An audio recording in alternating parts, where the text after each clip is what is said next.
It was a pleasure to hear your discussion of the wonderful time I had in Israel, meeting all of the great academics, the very alert students in Israel. I thought to present to the family chat just in the essence of the talks that we gave. The first was to audiences of students and faculty. That was entitled, As the Brain Is, So We Are. And this lecture looked at brain, looked at stress, looked at the effect of experience on the brain, and also how TM affects the brain. The second one was to audiences of professional faculty, and that was exploring higher states of consciousness. So let's go to my first slide. I started with a discussion of how the brain processes information. What we're seeing here is information comes into the back of the brain. This is where we create a concrete picture of the outside world. You notice the red arrows going to the front of the brain, the CEO of the brain. The CEO, by the way, is not a neuroscience term, but it stands for Chief Executive Officer, and it gives a sense of what this part of the brain is doing. It takes information from all the parts of the brain, puts it together, and sends it out. So the CEO is very important for directing, for organizing experience, for memory, for putting things into memory. So thank you for that slide. And this was a motivation step because it brings up the logical question, what factors affect the functioning of the CEO?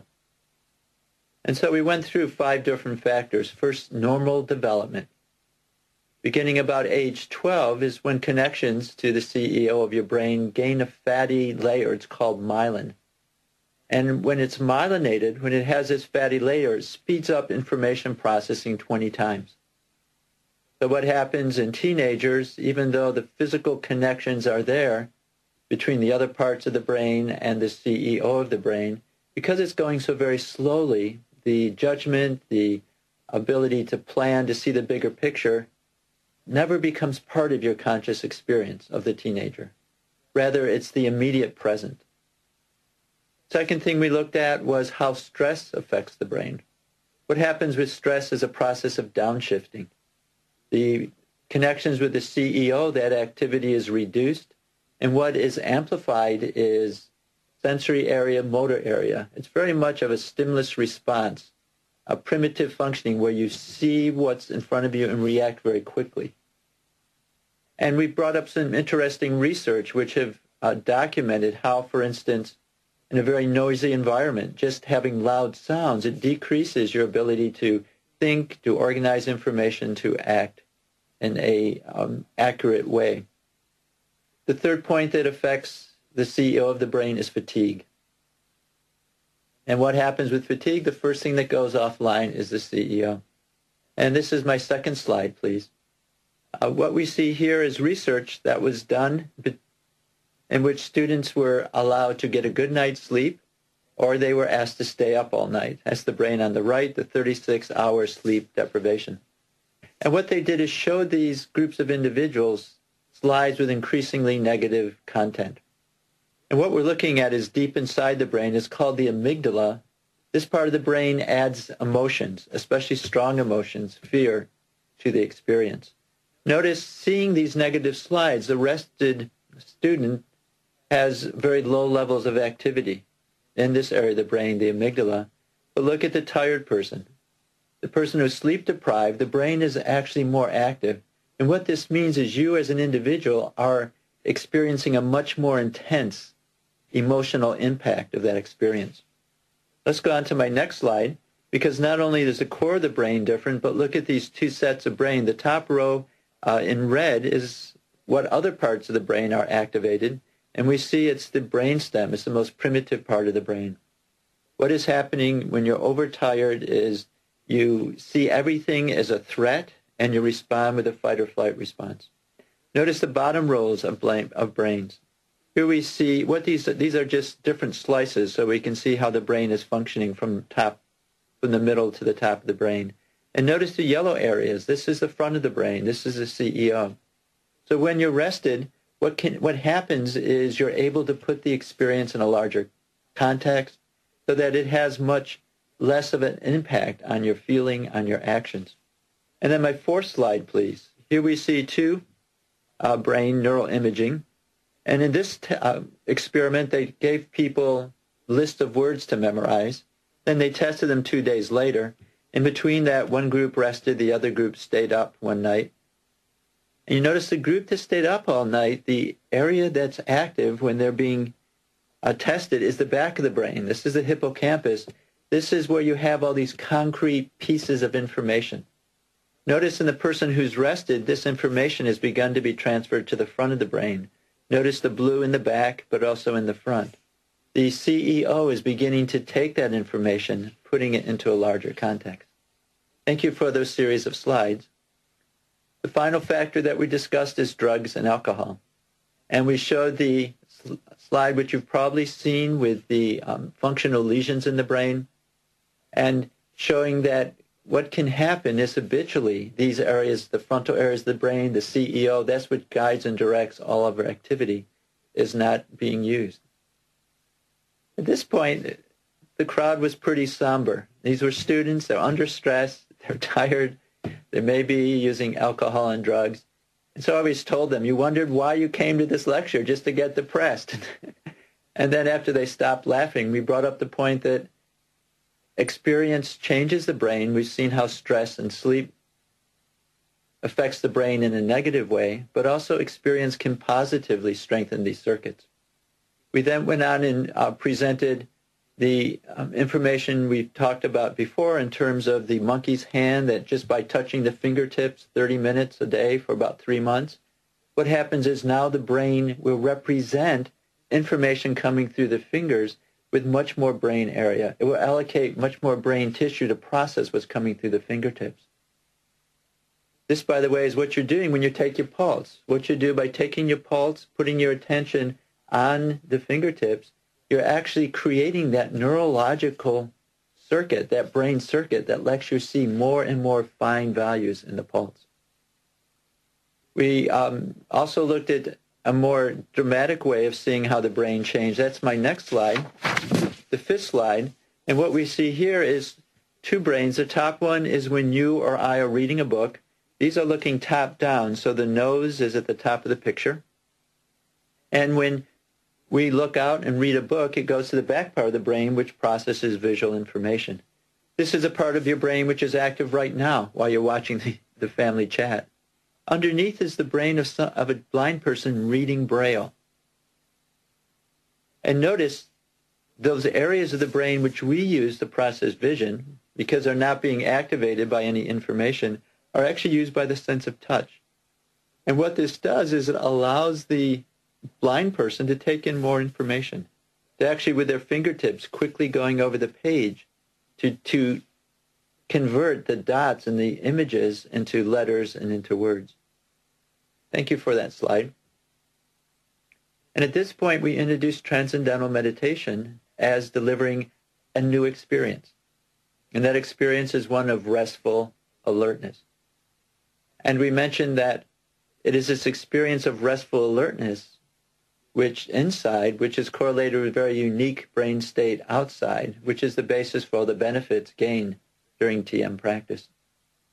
I also at this point mentioned that I'll be focusing on transcendental meditation since that's where my focus of research has been.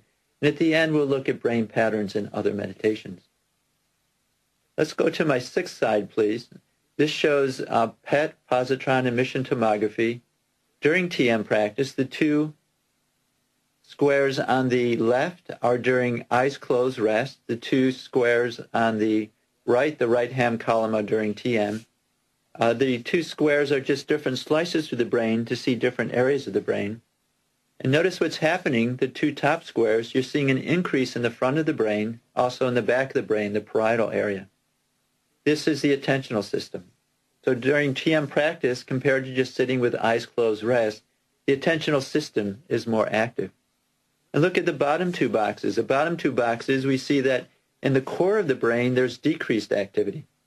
The way these are read, if there's red or yellow, it means there's increased activity. If there's less red, less yellow, more the light green like that, it means decreased activity. What we're seeing is the core of the brain, for the thalamus, the basal ganglia. The thalamus is the outlet of all experience that we have up to the brain, that this area is more quiet during TM practice. Thank you for that slide. I think this picture shows us very well the idea of restful alertness. Overall, the information coming up to the brain is decreased. The brain is more quiet. The mind is more quiet. The mind is more settled. But at the same time, it's highly alert. It's restful alertness. And this is the point for the EEG demo. Sherelle was there for all 15 lectures. I really thank him for taking the time. He had just come off of his teacher training course. And he really had the hardest time of the talks. I can just stand up and talk, but he had to be able to close his eyes and transcend. When we went to Delhi, we drove for 3 hours. We got there about an hour before the lecture. We had to set up the hall. We had to set up the equipment. And Sherelle was very competent. He would run around and put everything together. And then he would sit down and put the sensors on. And then he would transcend. And he would transcend in any group. He would transcend in front of the 60 high-level scientists of the Wייצמן Institute. And very clearly, the audience could see how the brain would change. Let's go to my next slide, because after the demonstration, this is a 7th slide, we looked at coherence maps, and that's what we're seeing here. Each dot is a point where we recorded the brain, recorded the brain waves. There's 3 columns with 3 frequency bands. Far right is gamma. That's what your brain is doing when it's focusing on points, on parts of experience. Beta, which is putting those parts into holes. And then alpha, which is the ground, which is supporting and coordinating these faster frequencies. This is during eyes open, and you see small areas of the brain are working together. There's a line between dots if the coherence between those points of the brain are 80% or more. And you see those localized areas functioning together. My next slide, the 8th slide, this is during TM practice, and this is, by the way, is half a minute into the TM practice. We see there's no gamma coherence because TM doesn't involve concentration, doesn't involve manipulation, focus, control. But notice the huge increase in alpha coherence, both right and left, symmetrical, and also front to back. Thank you for that slide. This brings up how quickly the mind settles down during TM practice. And this is what Sherelle's EEG showed. Just after closing his eyes, practicing TM for a few seconds, 5 seconds, 10 seconds, we would see this onset of global brain functioning in the front of the brain and in the back. And this brings up a logical question. What is the effects of this? Why would people practice the transcendental meditation technique? And this brings us to the 9th slide. You've probably seen this before. This is EEG during TM practice on the left, during an eyes open on the right. This is in someone practicing TM for 4 months. We notice there's quite a difference. On the left, we see this global alpha activity. We see it in the bottom of the tracing. That's the back of the brain, the middle of the tracing, the center of the brain, the top, which is the front of the brain. Let's go to my 10th slide, because this shows the same 2 conditions, TM and eyes open. But this is in someone who's been practicing transcendental meditation for 8 years. And I would stop here and I would ask the audience, what do you notice? What is the difference between these 2 tracings?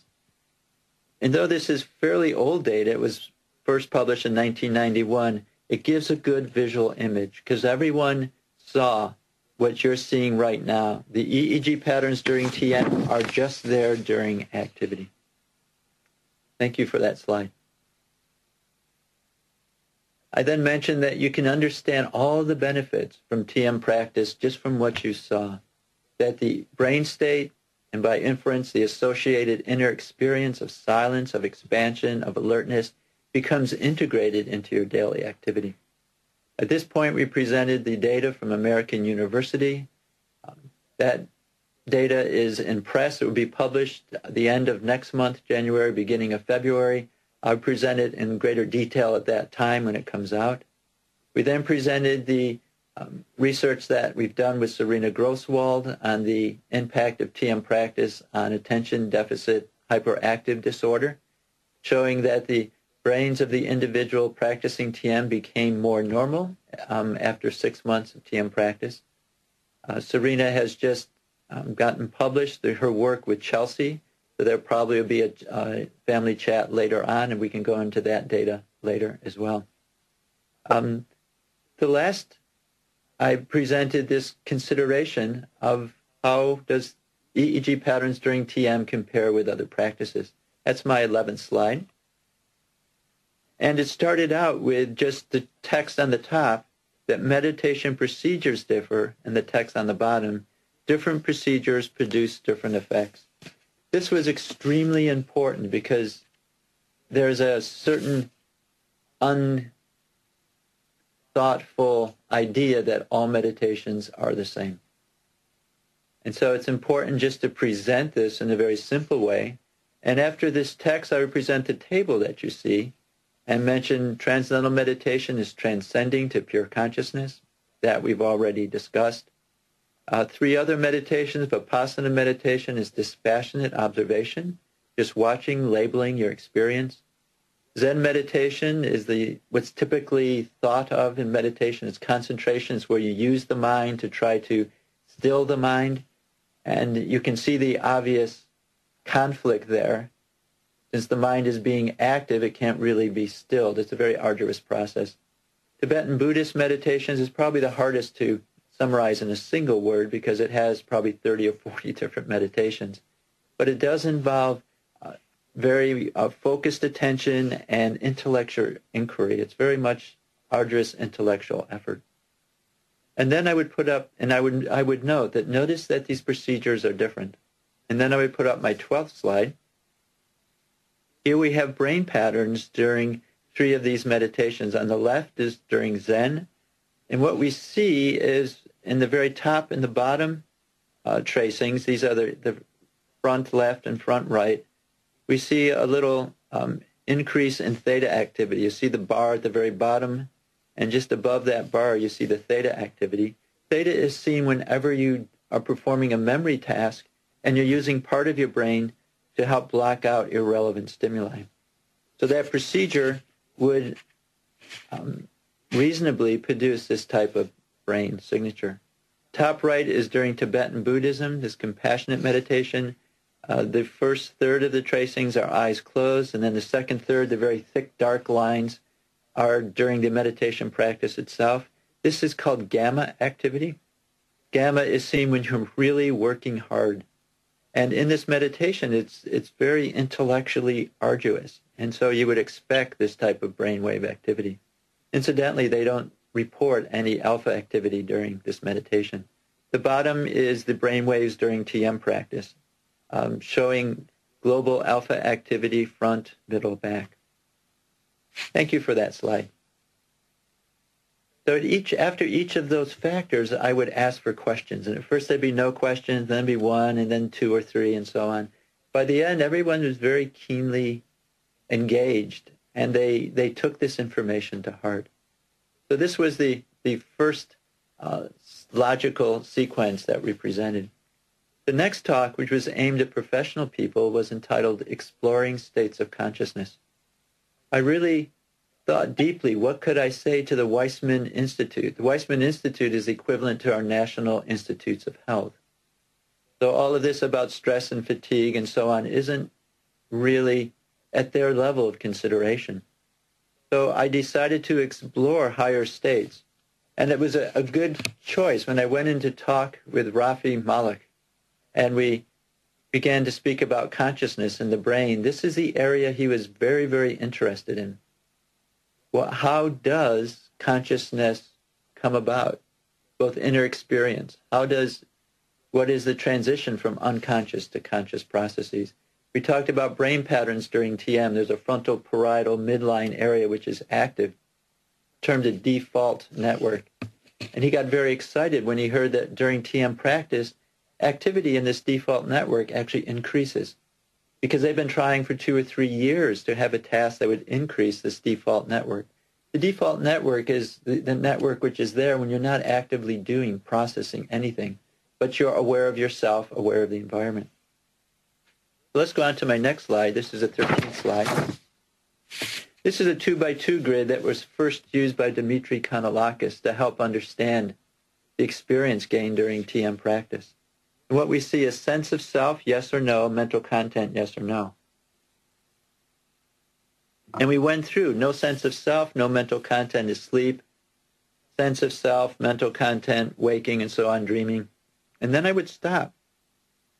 Because this empty box here, a sense of self with no mental content, is a paradox for modern scientists. Thank you for that slide. The paradox because they're in waking state, and for them to be aware of their self, they have to be aware of some individual characteristic of themselves, be it their body or their thoughts or their feelings, some individuality. The idea of where the self could be aware of itself completely outside of the paradigm. William James in 1900 said it's not possible. You can't have self-awareness without some content. So I said that transcendental meditation leads to this experience. And I put up, as you saw there, pure consciousness. And that I suggested that transcendental meditation is a scientific tool. The scientific tool to explore this state of consciousness. The next slide, my next slide 14, as you see, is the result of a content analysis of these experiences. So they could get a feel for what these experiences are like. And we see that the three themes that were seen with absence of time, absence of space, absence of body sense. I would stop a moment and expand on this. Absence of time is an eternal experience. Thank you for that slide. Absence of space is unbounded. That this is the nature of the self when it's awake to its own structure. This is what it's experiencing. It's the universal value of who we are. The next slide shows brain patterns during this experience. So the top 11 lines are EEG, and then we have muscle tone right underneath there, and then we have breathing in and out, in and out. You notice at the first arrow, the breath is an exhale, and then there's 16 seconds, suspension of normal respiration, and the second arrow marks another exhale. Now, this type of breathing where you exhale and then you exhale again is a very special type of breathing. What we're seeing here, it's called the Benustic breathing, where you have a very slow inhale throughout. Thank you for that slide. And I would spend a moment and mention the brainstem nuclei that govern this type of breathing, apneustic breathing, are different than those that govern breathing in waking state. During apneustic breathing, it's sensitive to oxygen concentration. It's a slow breathing, goes up to an upper limit, and then you exhale. And I bring up the point that we have a state which is subjectively different than waking, sleeping, and dreaming, a state in which neurons that govern breathing are changing. Those brain states which are governing existence are changing. And this supports this state as a fourth state of consciousness. Next, I presented the PET image to give the understanding that there is also difference in terms of brain cerebral metabolic rate. So we have the frontal and the parietal are more active while the whole brain is more quiet. It's another way to give this sense of restful alertness. And then presented Maharishi's junction point model, which is my next slide, slide 16. This presents a schematic in which pure consciousness exists. And it rises in different modes of functioning. One is waking, and then waking settles down. Another mode of functioning is sleeping, and so on. And what Maharishi suggests is as the waking state settles down, state of consciousness settles down, and before the sleep state of consciousness begins, that pure consciousness can be experienced at that junction point. I presented data showing that the EEG patterns in the waking-sleeping transition, the sleeping-dreaming transition, and also during TM are the same. I also asked them to reflect on their experience. Thank you for that slide. I'd ask them to reflect on their experience, that when they're waking up, that at some point where they're waking up, they're just very aware, very alert. They may have great insights into problems that they have, and then the mind becomes more active. Or in the process of falling asleep, where the brain becomes where the mind becomes less rational and linear, and then at some point you're just completely awake, wide awake within silence. You're not confined to your body, to your bed, to your house, and then you fall asleep. And people were nodding their heads. They had some sense of this. So after this, we had the EEG demo again. And again, Sherelle was just great.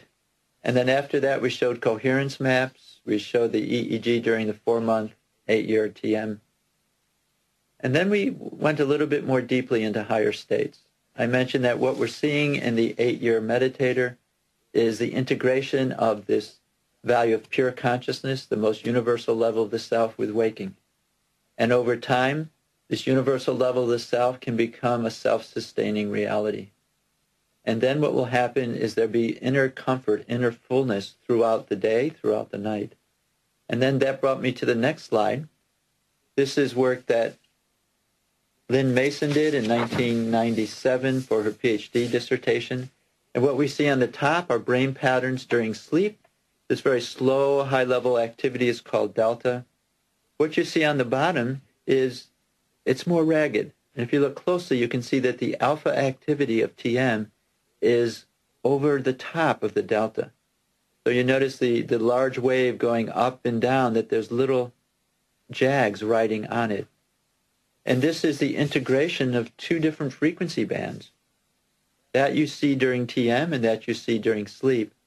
When people are reporting the experience of inner wakefulness, that experience of inner transcendence, even as the body is sleeping. Thank you for that slide. Next, we discussed how brain integration develops in activity. We went over the brain integration scale. And we showed how brain integration grows as you practice the TM program. And then we showed data showing the people reporting the experience of pure consciousness all the time have very high levels of brain integration. And then I finished with this next slide, which is my last slide, number 18. What this does is it integrates the brain integration scale, which initially was a meditation measure, in populations who don't practice TM. So just to take you through this, the far left bar is levels of brain integration in individuals who do not meditate. The second left bar is in individuals who have been meditating for 7 years. The far right bar is in people reporting higher states. Now the third and the fourth bar, the two that are circled, these are data which we actually presented previously in a chat with Harald Turang, looking at brain integration with high performance. And what we see in the third bar is what's the level of brain integration of top-level managers. And the fourth bar is what is the level of brain integration in Olympic athletes who consistently placed in Olympic Games, National Games, and World Games over a 3-year period compared to their competitors who did not. Thank you for that slide. What that's showing, and what that showed to the researchers at Weytzman Institute, is that brain integration is not just a meditation measure, but it's a human measure. It's a measure of connectedness with our inner, most universal level of being, that source of intelligence, creativity. So those who will have higher levels of brain integration, which grows through regular TM practice, will also be more successful in whichever area of life they choose to go into. So again, there was a great deal of very exciting discussion, especially at the Weytzman Institute. We had a 2-hour lunch with 3 of the leading researchers. One of them had been practicing TM for 20 years. And the leading researcher, we spoke about brain patterns and brain and cognition and feelings and meditation practices during different meditations. And finally, after talking for about 2 hours, he said, "Does transcendental meditation give you cosmic experiences?" We said, yes. And we said, that's the nature of the 4th and 5th state that we spoke about. He said, why don't you talk more about cosmic experiences? Why do you talk about the brain? And we said, well, most people can relate better to the brain. But most fundamentally, what is happening is you're experiencing the most intimate aspect of life, of who you are, that part of you which is integrated and touching the level of the divine. And he said, I want cosmic experiences. And he took one of our TM brochures, and I'm sure he's talking with Alex. So thank you very much, Alex Kutai, and also Ziv Suferman, a colleague here in the computer science department, helping to set up this tour. I found it very, very fulfilling, and I hope the seeds that we planted in the Israeli soil will be watered by your efforts and lead to great fruits in Israel. Thank you very much, Jay Gurudev. Jay Gurudev. May we ask Professor Travis a question before he goes? Yes, please. This has been absolutely fascinating, as always, Dr. Travis, and in the context of this news from Alex Kutai of all these many 15 presentations you made to the students and the academics, it's just wonderful to hear how you presented it and how deeply it touched them, the students and the academics. I wanted to ask you, there are so many points we could touch on and go into, but Alex Kutai mentioned that the mindfulness meditation, if you can call it meditation, mindfulness training, led to a slower reaction time. Could you say why this would be? Yes, it's a very important question. What happens in mindfulness meditation is they're always trying to do two things. They would be trying to answer your question while they would be watching themselves answering your question. What it's doing is dividing the mind. What it's doing is taking their conscious resources, and instead of going deep into a specific focus and being successful, is they're dividing the mind. Other research by John Polich looked at a measure called P300. It's a measure of categorization, and they found after mindfulness meditation that this was decreased. So I think that's why it is. We'll have to see how the research unfolds, because the inference from the scientists is this is something which is good. It's showing that they're less reactive and so on. But this is the joy of this time, Dr. Swan, is with the tools of science we can look at and get beneath the inference to really see what is the impact of all of our actions. And I think over time, especially Aviva Berkowitz is looking at brain functioning, looking at how the brain responds to a task, and looking in both mindfulness and TM practitioners. Over time, as this research comes out, the different effects of the different meditations will become clear. And with TM practice, by allowing the attention just to innocently, quickly, effortlessly settle down to its unbounded base, when that mind comes out, it's a tidal wave of thinking. It's a tidal wave of activity.